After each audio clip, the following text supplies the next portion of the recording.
ব্যাটিংয়ে পারভেজ হোসেন ইমন, বোলিংয়ে মুস্তাফিজুর রহমান, টাইগার ক্রিকেটের দুই স্বপ্ন সারথীকে নিয়ে পিএসএল এর শিরোপা ধরে রাখার স্বপ্নে বিভোর লাহোর কালান্দার্স। টাইগার দুই তারকাও নিজের সামর্থ্যের সবটুকু উজাড় করে দিয়ে খেলছেন লাহোরের হয়ে, আর তাতে করে শিরোপার স্বপ্ন দেখছে শাহিন শাহ আফ্রিদি, ফখর জামানরা। বাংলার দুই ক্রিকেটারের বদৌলতে তবে কিভাবে শিরোপা জিততে পারে লাহোর, তার বিস্তারিত প্রতিবেদন। পারভেজ হোসেন ইমনের ঝড়ো ব্যাটিং আর মুস্তাফিজুর রহমানের দারুণ বোলিং, লাহোরের জয়ে টাইগারদের অবদান যেন অনস্বীকার্য।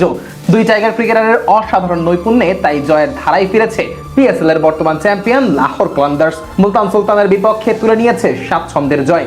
বৃষ্টিবিঘ্নিত ম্যাচে আগে ব্যাট করতে নেমে 13 ওভারে লাহোরের সংগ্রহ দাঁড়ায় 5 উইকেটে 185। জবাবে ব্যাট করতে নেমে 165 রানের বেশি তুলতে পারেনি মুলতান, জয় তুলে নেয় 20 রানের ব্যবধানে। প্রথম ম্যাচ জয়ের পর দ্বিতীয় ম্যাচে এসে করাচির বিপক্ষে খেই হারিয়ে ফেলেছিল লাহোর। দুশ্চিন্তাটা আরও বেড়েছিল দলের তারকা ওপেনার ফখর জামানের পাওয়া নিষেধাজ্ঞায়। বল টেম্পারিং এর অভিযোগ এনে 2 ম্যাচের জন্য নিষেধাজ্ঞা দেওয়া হয় তারকা এই ক্রিকেটারকে।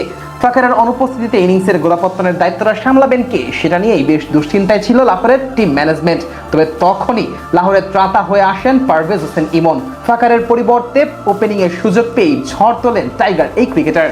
প্রথমবারের মতো লাহোরের জার্সি গায়ে পিএসএল এর মঞ্চে খেলতে যাওয়া ইমন শুরুর 2 ম্যাচে খেলেছিলেন নিজের স্বভাবের বাইরে গিয়ে, যদিও তার জন্য লাহোরের মালিক পক্ষ থেকে ইমনকে দেওয়া হয়েছিল বাড়তি সম্মানও। তবে ফখরের পরিবর্তে ইনিংসের গোড়াপত্তন করে ইমন দেখিয়েছেন ব্যাট হাতে তিনি কতটা কার্যকরী হতে পারেন। বৃষ্টিবিঘ্নিত ম্যাচে খেলা 13 ওভারে নেমে এলে ইমন ও নাইমের ওপেনিং জুটি ঝড় শুরু করেন ইনিংসের প্রথম ওভার থেকেই। সূচনাটা নাইমের ব্যাটে হলেও ইনিংসের পরিপূর্ণতা আনার কাজটা করছিলেন ইমনই। 4 থেকে ছক্কা মারতে পটু এই ব্যাটার এদিনও 4 থেকে ছক্কাটাই বেশি হাঁকিয়েছেন। মাত্র 19 বলের ইনিংসেই ইমন নিজের সামর্থ্যের পুরো জানানটাই দিয়ে গেছেন। 2টি 4 ও 5টি ছক্কায় 19 বলে ইমনের ব্যাটে আসে 45 রান। ওপেনিং জুটিতে নাইমকে সাথে নিয়ে 86 রান তুলেই ইনিংসের মোমেন্টামটা চালু করেছিলেন টাইগার এই বাহাতি।